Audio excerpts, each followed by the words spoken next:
আমাদেরকে আসিফ নজরুল বলেছিলেন, একবার মুলা দেখিয়েছিলেন ছাত্র জনতাকে উনি ঘোষণাপত্র দিবেন, কিন্তু উনি বিশ্বাসঘাতকতা করেছেন। এবার আবার এসে ঘোষণা দিয়েছেন, এবার আমরা সেকেন্ড বার বিশ্বাস করেছি। এবার যদি হেরফের হয়, আসিফ নজরুল বাংলাদেশে থাকবে কিনা আমরা জানি না। কারণ জনগণের সাথে অনেক গাদ্দারি হয়েছে, জনগণের রক্তের উপরে আপনি বেঈমানি করেছেন। এই বেঈমানি নিয়ে আপনি সরকারি অফিসার বসতে পারেন না। আমরা অপেক্ষা করছি, জুলাই ঘোষণাপত্র হবে, ইলেকশন কমিশন পুনর্গঠন হবে, স্থানীয় ইলেকশন হবে এবং একটি গণপরিষদ নির্বাচন হবে। তার মধ্য দিয়ে একটি সুন্দর যে বাংলাদেশ আমরা প্রত্যাশা করেছিলাম, আকাঙ্ক্ষা ছিলাম 53 বছর, সেটা আমরা পাবো। গত কয়েক মাস আমরা লক্ষ্য করেছি ইসি একটি সাংবিধানিক প্রতিষ্ঠান, কিন্তু সাংবিধানিক প্রতিষ্ঠানিকের জায়গায় তারা কথা না বলে একটি নির্দিষ্ট দলের মুখপাত্রের ভূমিকা তারা পালন করেছে, যেটা বাংলাদেশের জন্য একটি লজ্জা। বাংলাদেশকে গণতান্ত্রিক প্রক্রিয়ায় নেওয়ার জন্য, মানুষের ভোটাধিকার ফিরিয়ে দেওয়ার জন্য জাতীয় নির্বাচন যে কমিশন রয়েছে, এটি একটি অনন্য প্রতিষ্ঠান। এই প্রতিষ্ঠানকে যদি আমরা ঠিক করতে না পারি, ভবিষ্যতে বাংলাদেশে কোনো সুষ্ঠু ইলেকশন হবে বলে আমরা আশা করি না। এই জন্য সুষ্ঠু ইলেকশনের জন্য, গণতান্ত্রিক প্রক্রিয়ায় বাংলাদেশকে ফিরিয়ে নেবার জন্য ইলেকশন কমিশনকে অবশ্যই পুনর্গঠন করতে হবে। এবং এই ইলেকশন কমিশনের প্রথম কেস হিসেবে আমরা ধরে নিব, আপনারা জানেন নির্বাচন কমিশনে যে কমিশনটা গঠন হয়েছে, এটা 2022 সালের আইন। এই আইনকে ওই সময়কার অন্তত বাংলাদেশের 20টি বড় রাজনৈতিক দল বিরোধিতা করেছিল। কোর্ট করে বলছি, বাংলাদেশের অন্যতম বড় রাজনৈতিক দলের মহাসচিব মির্জা ফখরুল বলেছিলেন এটা একটি বাকশালী কমিশন হয়েছিল। কিন্তু এই ইন্টারিম গভর্নমেন্ট যারা গণ অভ্যুত্থানের রক্তের উপরে দাঁড়িয়ে আছে, এই আসিফ নজরুল থেকে শুরু করে অন্যরা এই ইসি পুনর্গঠনের যে কায়দা কলা কৌশল করেছে, সরাসরি তারা গণ অভ্যুত্থানের সাথে বিশ্বাসঘাতকতা করেছে।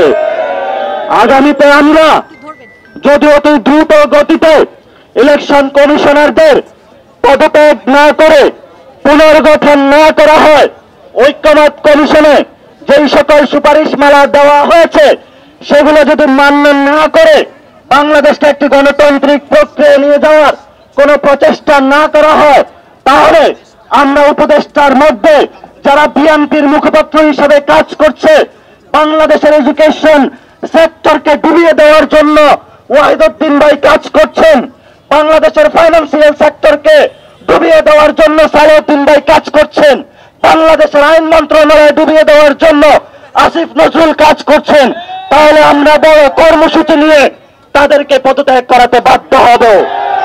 আপনাদের এই মাঠে কুসুম কুসুম খেলা চলবে না। আপনারা জনসেবা ব্যাহত করার জন্য নগর ভবনের সামনে অবস্থান নিয়েছেন। আজকে পুরো ঢাকা অবরুদ্ধ, জনগণের নাবিশ্বাস উঠেছে। ইলেকশন এখনো হয় নাই, তার আগেই তো জোর জবরদস্তি দখল শুরু করেছেন। ইলেকশন হলে তো আপনারা দেখা যাচ্ছে হাসিনার চেয়ে বড় ফেসিস হিসাবে আবির্ভূত হবেন। আমরা ছাত্র জনতা থেকে বলতে চাই, আমাদের গণ অভ্যুত্থানের যে রক্ত জাগরণ হয়েছিল তা এখনো সজাগ আছে। আমাদের আহত ভাইরা এখনো হসপিটালে আছে, শহীদ ভাইরা এখনো কাতরাচ্ছে।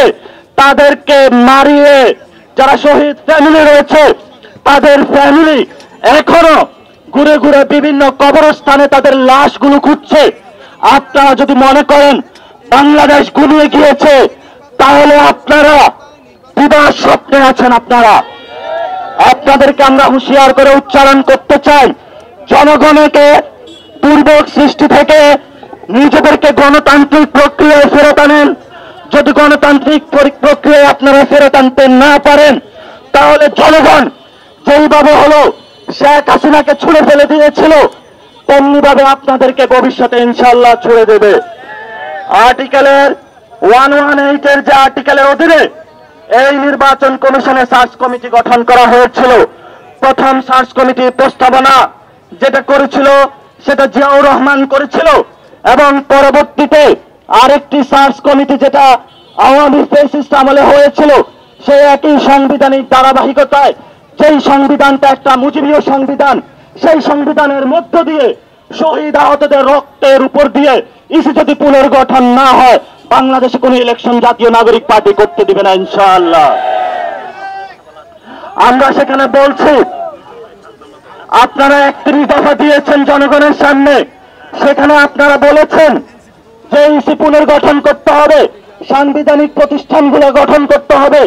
আপনাদের প্রথম থেকে শুরু করে যদি আমরা 7 নম্বর সংস্কার কর্মসূচিতে যাই, সেখানে আপনারা ইসি আইনের পরিবর্তনের কথা বলেছেন, কিন্তু যখন ইসি পুনর্গঠন করার পূর্বেই একটি সাজানো গুছানো সার্চ কমিটির মাধ্যমে আপনারা আপনাদের লোকগুলো বসিয়ে দিয়েছেন, তখন আপনারা আপনাদের সংস্কার কার্যক্রমের 31 দফা বলে গিয়েছেন। এই 31 দফা হলো জনগণকে বোকা বানানোর কিছু কাগজপত্র। এই 31 দফা হলো বাংলাদেশের মানুষকে আবার বোকা বানানোর একটি প্রতারণা করার দফা। এই 31 দফা বাংলাদেশের মানুষের কোনো আকাঙ্ক্ষা ধারণ করে না। এই যে ইসি গঠন করা হয়েছে আমাদের পিছনে, এটা কোনো সাংবিধানিক প্রতিষ্ঠান হিসাবে এখন এক্সিস্ট করে না।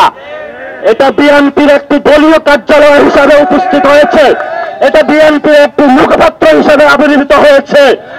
আমরা জনগণের পক্ষে ইন্টারিমকে গভর্নমেন্টকে বলবো, জনগণ আপনাদেরকে ক্ষমতা দিয়েছে, জনগণের ম্যান্ডেট নিয়ে এসেছেন, রক্তের ম্যান্ডেট নিয়ে এসেছেন। রক্তের ম্যান্ডেটে বসে আপনারা বিএনপির পক্ষে কাজ করতে পারেন না। আপনারা বিএনপির কাছে নগর ভবন ছেড়ে দিতে পারেন না। আপনারা বিএনপির কাছে দলীয় কার্যালয় হিসেবে ইলেকশন কমিশন ছেড়ে দিতে পারেন না। এটা জনগণের সাথে সরাসরি গাদ্দারি। এই জন্য আমরা বলি, পক্ষপাতমূলক যে ইস্যু রয়েছে তা পুনর্গঠন করতে হবে। সংস্কার যে প্রস্তাবনা রয়েছে সেগুলোকে মান্য করে আইন পরিবর্তন করতে হবে, এবং ইসি যদি পুনর্গঠনের পরে ইসির প্রথম টেস্ট হিসাবে, সক্ষমতার পরিচয় হিসাবে আমরা জাতীয় নাগরিক পার্টির পক্ষ থেকে স্থানীয় ইলেকশনের আয়োজন করার জন্য ইন্টারিম গভর্নমেন্টকে আহ্বান জানাচ্ছি। এই স্থানীয় ইলেকশনের মধ্য দিয়ে বাংলাদেশের বর্তমানে যে সমস্যাগুলো রয়েছে, বিভিন্ন জায়গায় মানুষ হাহাকার করে ঘুরে বেড়াচ্ছে, এনআইডি সার্টিফিকেট পাচ্ছে না, বিভিন্ন জায়গায় স্থানীয় সার্ভিসগুলো পাচ্ছে না, বিভিন্ন জায়গায় মানুষ তাদের দালাল চক্রের মাধ্যমে যে অফিসগুলো বিএনপি এখন দখল দিয়ে, তাদের দলীয় কার্যালয় হিসাবে সরকারি অফিসগুলো দখল দিয়ে বিভিন্ন মানুষের যে সেবাগুলো রয়েছে তারা দলীয় টেন্ডারে এখন তারা বিক্রি করছে। আমরা সরকারকে বলবো, জনগণের ট্যাক্সের টাকা আপনারা জনগণের অফিস আপনাদের হাতে তুলে নেন, বিএনপি থেকে দখল মুক্ত করুন, ইসিকে দখল মুক্ত করুন। যদি আপনারা না করতে পারেন তাহলে উপদেষ্টা প্যানেলে যারা বিএনপির রয়েছে তাদেরকে আপনারা দ্রুত গতিতে বের করে দিন। তারা বিভিন্ন রাজনৈতিক দলের ওইখানে বসে বসে এসি রুমে গণঅভ্যুত্থানের রক্তের উপরে বসে তাদের বিরুদ্ধে তারা এখন ষড়যন্ত্র করছে। কেউ করছে বিচারালয়ে, কেউ করছে অর্থ মন্ত্রণালয়ে, আর কেউ করছে শিক্ষা মন্ত্রণালয়ে। এই দিন বাংলাদেশের সকল ক্যাম্পাসগুলোতে ডাকসু ইলেকশন না দিয়ে ক্যাম্পাসগুলোতে ছাত্র সংসদ নির্বাচন আয়োজন না করে সেগুলোতে রাশের রাজনীতিতে তারা ঠেলে দিয়েছে। আমরা দেখতে পাইছি আমাদের ভাই সাম্যকে রাতে রাদারে হত্যা করা হয়েছে, এখনো তারা বিচার পায়নি।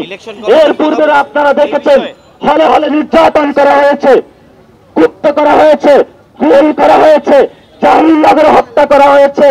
এই বিএনপি লাশের রাজনীতি তারা শুরু করেছে। আমরা বাংলাদেশে কোনো লাশের রাজনীতি দেখতে চাই না। আমরা বাংলাদেশে শেখ হাসিনার কোন অর্থনৈতিক ব্যবস্থা দেখতে চাই না। আওয়ামী লীগের যে ব্যবসা বাণিজ্য রয়েছে সেগুলো এখনো এক্সিস্ট করছে। যারা বিএনপির দলীয় নেতা কর্মী রয়েছেন আমাদের একজন বক্তব্য দিয়েছেন, কুমিল্লাতে তারা সরেজমিনে দেখেছেন আওয়ামী লীগের টাকায় বিএনপির দলীয় অফিস চলে, আওয়ামী লীগের টাকায় বিএনপি হলো নগর ভবন বন্ধ করে, আওয়ামী লীগের টাকায় তারা আজকে বড় বড় কথা বলে।